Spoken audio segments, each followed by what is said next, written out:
Dictatorship versus democracy, कौन सा system सबसे बेस्ट माना जाता है? आज की इस वीडियो में हम कंपैरिजन के बेसिस पे इसके बारे में बात करने वाले हैं।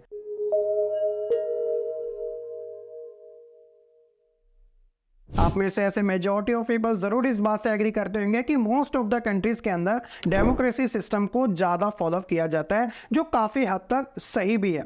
अगर देखा जाए कंपैरिजन के बेसिस पे, सबसे पहले हम बात करेंगे रूलर को लेकर।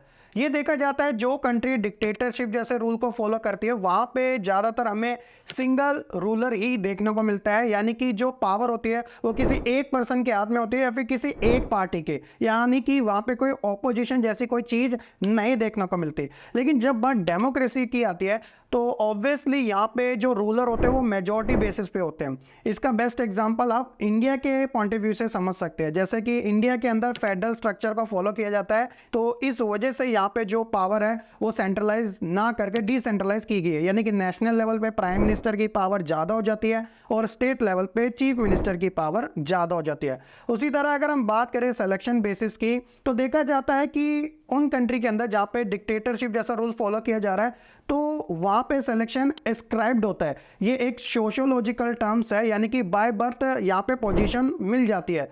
ये वही बात होगी कि राजा का बेटा राजा, यानी कि एक फैमिली की डायनेस्टी चलती रहती है। खास तौर पे आप सऊदी अरेबिया का एग्जांपल इसमें बिल्कुल फिट बैठता है इनहेरिटेंस के बेसिस पे।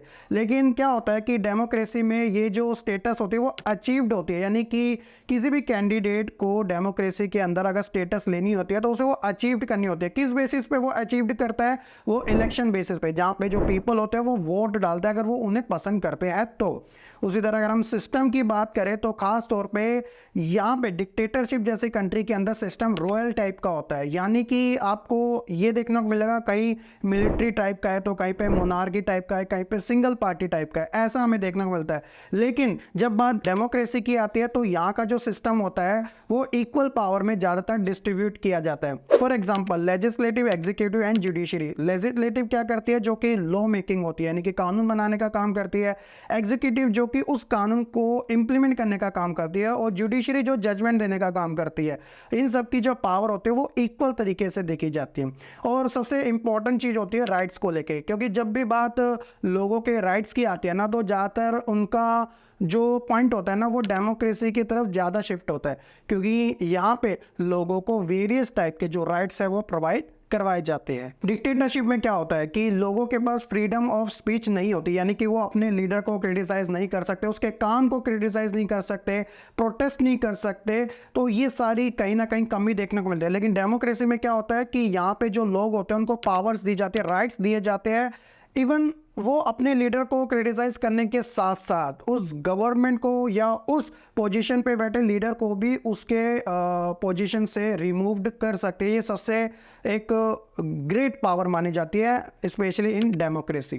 तो ये कंपैरिजन के बेसिस पे हमें कुछ इंपॉर्टेंट चीज़ें देखने को मिलती हैं। अगर हम बात करें डिक्टेटरशिप को लेकर को काफ़ी ज़्यादा ना कन्फ्यूज़न होती है, क्योंकि बहुत सारी कंट्रीज़ के अंदर ना डिक्टेटरशिप काफ़ी अलग अलग तरीके से फॉलो किया जाता है। तो यहाँ हम बात करेंगे काइंड्स ऑफ डिक्टेटरशिप के बारे में। सबसे पहले हम बात करेंगे मिलिट्री को लेकर।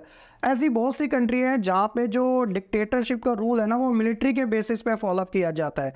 मैं यहाँ पे पाकिस्तान का एग्जांपल इसलिए ले लेता हूँ क्योंकि पाकिस्तान के अंदर जितनी डेमोक्रेसी नहीं रही उससे ज़्यादा मिलिट्री रूल ज़्यादा रहा है, क्योंकि वहाँ की जनता का या फिर वहाँ पे जो डोमिनेंट पावर है वो मिलिट्री की ज़्यादा देखने को मिले। ऐसी बहुत सारी कंट्रीज़ है, आप इसमें नॉर्थ कोरिया का भी एग्जाम्पल ऐड कर सकते हो। इसके अलावा कुछ ऐसी कंट्रीज़ होती है जहाँ पे मोनार्की सिस्टम होता है। मोनार्की सिस्टम वही होता है जहाँ पे या तो कोई क्लर्गी जो बहुत बड़े लेवल के होते हैं, नोबिलिटी हो गया, या फिर किंग का रूल ज़्यादा देखने को मिलता है। सऊदी अरेबिया जैसे कंट्रीज़ का बेस्ट एग्जाम्पल होती है। इसके अलावा सिंगल पार्टी, ये भी एक काइंड्स ऑफ डिक्टेटरशिप है कि यहाँ पे कोई ऑपोजिशन ही नहीं है। चाइना जैसे कंट्री के अंदर वहाँ पे डोमिनेट करती है कम्युनिस्ट पार्टी। इलेक्शन कंडक्ट करवाए जाते हैं लेकिन परमिशन फिर भी इसी कम्युनिस्ट पार्टी से लेनी पड़ती है। इसके अलावा कुछ ऐसी डिक्टेटरशिप देखने को मिलती है जो कि एक सिंगल पर्सन के ऊपर बेस करती करती है, यानी कि उसकी पर्सनैलिटी के ऊपर। जैसे इसका बेस्ट एग्जांपल आप रशिया से ले सकते हो कि वहाँ के जो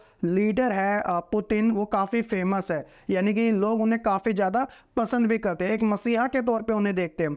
और कुछ ऐसी कंट्रीज़ होती है जहाँ पे डिक्टेटरशिप हाइब्रिड मॉडल पर बेस होता है, यानी कि इसके अंदर आपको सिंगल पार्टी पर्सनैलिटी बेसिस पे या फिर मिलिट्री बेसिस पे देखने को मिलता है। फिलीपीन जैसी कंट्री इसका बेस्ट एग्जांपल है, इसमें आप पाकिस्तान को भी ऐड अप कर सकते हो। तो ये तो हो गए बच्चों काइंड्स ऑफ डिक्टेटरशिप के बारे में। उसी तरह अगर हम बात करें डेमोक्रेटिक कंट्री की, तो ऐसा नहीं है कि हर एक कंट्री के अंदर फुल डेमोक्रेसी देखने को मिलती है, क्योंकि इसको रैंक दी जाती है 10 में से कि कितनी रैंक है, कि क्या वहाँ पे जो डेमोक्रेसी है वो फुल बेसिस पे देखने को मिल रही है या फिर फ्लॉट बेसिस पे देखने को मिल रही है। तो टॉप 10 कंट्रीज़ की बात करें जिसमें Norway, Sweden, Finland, Canada, Australia, Iceland, New Zealand, Ireland, Denmark and Switzerland ये शामिल है। ठीक है, तो यहाँ पर आपको इनकी जो रैंक देखने को मिलेगी वो 9 और 10 के आसपास ही देखने को मिलेगी। आपको इस बात को जानकर हैरानी होगी कि इस लिस्ट में इंडिया और यूएसए जैसी कंट्री नहीं है, जबकि ये तो बड़ी पीक लेवल की डेमोक्रेसी यहाँ पे देखने को मिलती है, क्योंकि एवरी ईयर इसका जो डेटा है ना